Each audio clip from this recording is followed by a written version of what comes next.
अभी इंद्रेश कुमार नाम के उनके एक संघ के प्रचारक हैं जो मुस्लिम मंच चलाते हैं, एक एयरपोर्ट में हमसे मिल गए थे। उनसे हमारी बात हुई लाउंज में बैठे बैठे। उन्होंने कहा कि मैंने मुस्लिम मंच के माध्यम से 10 लाख हिंदू लड़कियों का विवाह मुसलमानों के घर में करा दिया। पूज्य अभी मुक्तेश्वरानंद जी के द्वारा मेरा संदर्भ देकर जो बयान दिया गया है वह पूर्णतया असत्य, भ्रामक और अपमानजनक है। शंकराचार्य ने आरएसएस पर हिंदू लड़कियों की शादी मुसलमानों में करने का बड़ा आरोप लगाया है, जिसके बाद संघ ने बड़ी सफाई दी है। इस वीडियो में हम इसी पर करेंगे बात। नमस्कार, 4 PM पर आप सभी का स्वागत है। दोस्तों, प्रयागराज के माघ मेला में विवाद के बाद शंकराचार्य स्वामी अविमुक्तेश्वरानंद लगातार सुर्खियों में बने हुए हैं। माघ मेले में कथित अपमान के बाद उन्होंने खुलकर योगी आदित्यनाथ सरकार और प्रशासन पर गंभीर आरोप लगाए। इसके जवाब में योगी आदित्यनाथ ने भी बिना नाम लिए उन पर तीखा हमला बोला। दोनों पक्षों के बीच खूब जुबानी जंग देखने को मिली। हैरत की बात यह रही कि सरकार के दोनों डिप्टी सीएम केशव प्रसाद मौर्य और ब्रजेश पाठक के बयानों से बटुकों के सम्मान से कहीं न कहीं शंकराचार्य का समर्थन माना गया। वहीं इस बीच शंकराचार्य पर यौन शोषण का गंभीर आरोप भी लगा, जिससे मामला और ज्यादा बढ़ गया। हालांकि इलाहाबाद हाईकोर्ट ने उनकी गिरफ्तारी पर रोक लगाकर उन्हें राहत दी। विवादों के बीच शंकराचार्य ने लखनऊ में गौरक्षा और गौमांस प्रतिबंध को लेकर एक बड़ा कार्यक्रम भी आयोजित किया। तो कई मुद्दों को लेकर वो लगातार चर्चाओं में बने हुए हैं। लेकिन अब मामला और ज्यादा बढ़ गया है, क्योंकि उनका टकराव आरएसएस से भी हो गया है। जी हाँ, शंकराचार्य ने संघ के वरिष्ठ प्रचारक इंद्रेश कुमार पर गंभीर आरोप लगाते हुए दावा किया है कि वो मुस्लिम मंच चलाते हैं और लाखों हिंदू लड़कियों की शादी मुस्लिमों से कराई है। उनके इस आरोप के बाद हड़कंप मच गया। वहीं आरएसएस ने शंकराचार्य के आरोपों को खारिज कर दिया है। अब पूरी खबर विस्तार से आपको हम बताते हैं कि आखिर शंकराचार्य ने आरएसएस पर क्या आरोप लगाए हैं और उसके बाद संघ ने क्या कुछ कहा है। एबीपी न्यूज की इस खबर को आप देखिए। लिखा है कि शंकराचार्य ने इंद्रेश कुमार का जिक्र कर क्या कहा था। इसके एक दिन पहले शंकराचार्य अविमुक्तेश्वरानंद ने आरएसएस को लेकर एक बयान दिया था। इस बयान में उन्होंने कहा था कि अभी संघ के एक प्रचारक है इंद्रेश कुमार, वह मुस्लिम मंच चलाते हैं। एक एयरपोर्ट पर मिल गए थे। लाउंज में बैठे बैठे उन्होंने बताया कि अभी मैंने मुस्लिम मंच के माध्यम से 10 लाख हिंदू लड़कियों का विवाह मुस्लिम लोगों से कराया है। इस पर हमने पूछा कि आपने ऐसा क्यों किया, तो कहते हैं कि हमारी लड़कियां जाकर उनके घरों में उनको बदल देंगी। अभी इंद्रेश कुमार नाम के उनके एक संघ के प्रचारक हैं जो मुस्लिम मंच चलाते हैं, एक एयरपोर्ट में हमसे मिल गए थे। उनसे हमारी बात हुई लाउंज में बैठे बैठे। उन्होंने कहा कि मैंने मुस्लिम मंच के माध्यम से 10 लाख हिंदू लड़कियों का विवाह मुसलमानों के घर में करा दिया। हम चौंके। हमने कहा 10,000। हमने सोचा कि शायद वृद्ध व्यक्ति हैं, स्लिप हो गई होगी जीप। हमने कहा 10,000। बोले नहीं, 10 लाख। हमने कहा इतनी बड़ी संख्या में आपने ये क्यों कराया। बोले हमारी लड़कियां उनके घरों में जाकर के उनको बदल देंगी। बताइए कोई इतिहास हो कि किसी लड़की ने जाकर के ससुराल को बदल दिया। उसको ससुराल के अनुसार डालना पड़ता है। ससुराल को कभी कोई लड़की नहीं बदल पाई है आज तक। तो ये कह रहे हैं कि बदल देंगे। एक तरफ कहते हैं लव जिहाद, बाहर नाटक करते हैं लव जिहाद। ये नहीं होना चाहिए। पार्क में 2 लड़का लड़की बैठे होंगे तो जाके डंडा फटकारेंगे, और यहाँ 10 लाख लड़कियों का विवाह खुद ही मुस्लिम मंच से करवा चुके। तो ये सब जो दोहरा चरित्र चल रहा है, आखिर हिंदू जनता पता नहीं कब समझेगी। आज सत्ता की आंखों में आंख डालकर पत्रकारिता करना मुश्किल हो गया है। हम पर मुकदमों से लेकर चैनल को बंद करने का दबाव कई बार बनाया गया और अभी भी बनाया जा रहा है। मुश्किल दौर है, लेकिन हम हार नहीं मानेंगे। इसलिए 4 PM को आप सभी लोग ज्वाइन करें और निष्पक्ष पत्रकारिता को जिंदा रखने के लिए जितना हो सके हमारा आर्थिक सहयोग भी करें। उम्मीद है कि आपके सपोर्ट से ये जंग भी हम जीत पाएंगे। तो ये एक बड़ा आरोप शंकराचार्य ने आरएसएस पर लगाया है, जिसके बाद आरएसएस ने क्या कुछ कहा है वो भी जान लीजिए।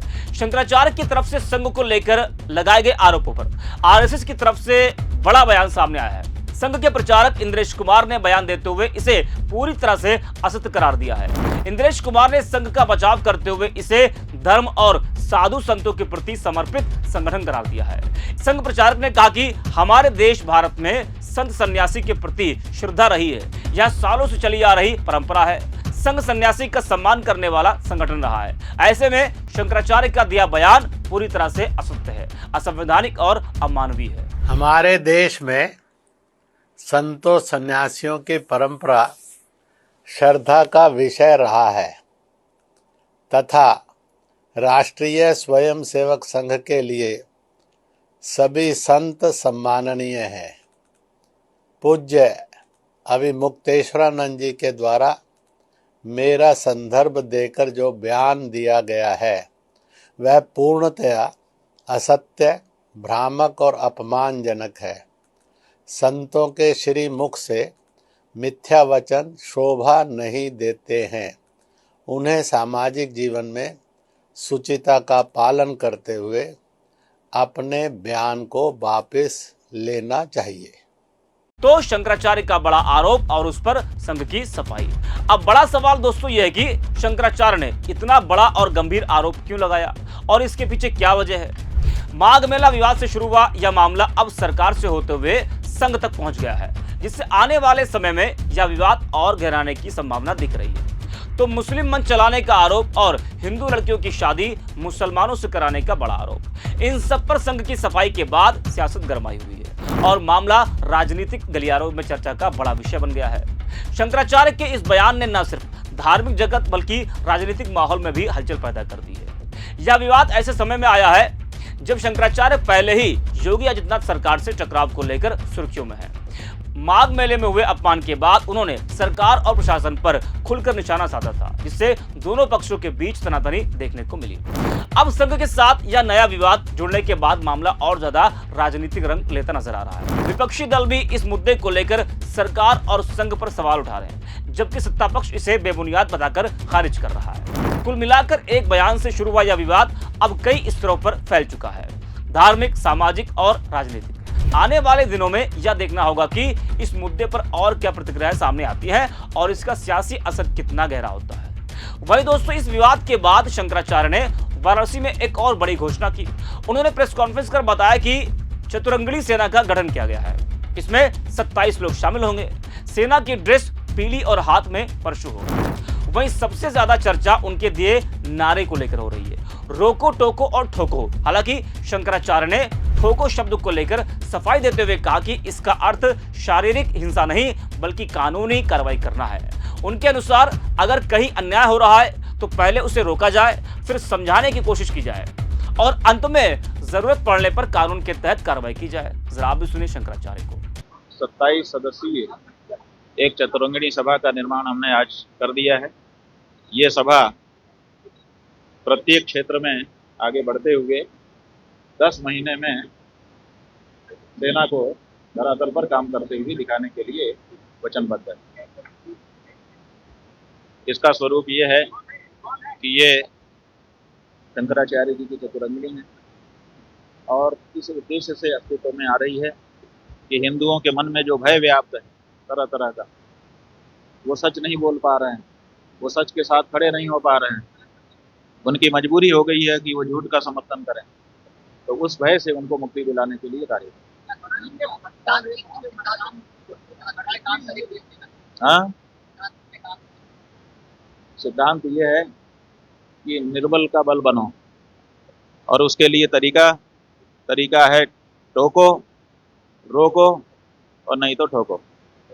तो टोको का मतलब है कि कहना पड़ेगा कि भाई ये गलत हो रहा है, हो सकता है इससे सुधार आ जाए। अगर सुधार नहीं आता है तो फिर खड़े होकर रोकना पड़ेगा कि आपको रुकना होगा, ये ठीक नहीं है।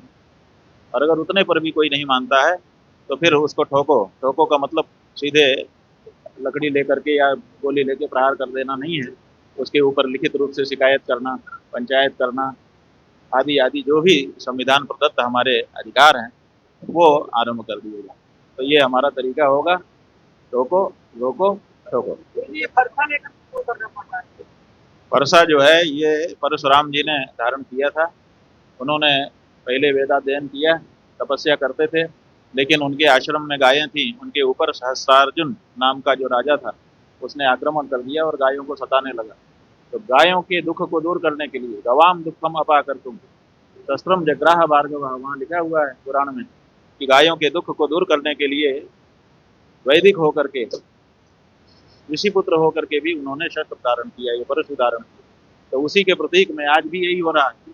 गायों को दुख है, उस दुख को दूर करने के लिए ये पुरुष उदाहरण दिया है। तो सुना आपने शंकराचार्य को। अब उन्होंने अपनी सेना भी बना ली है, आरएसएस पर भी बड़ा आरोप लगा चुके हैं। इन सबसे माहौल और ज्यादा गरमाया हुआ है। तो इस वीडियो में इतना ही। आप देखते रहिए 4PM।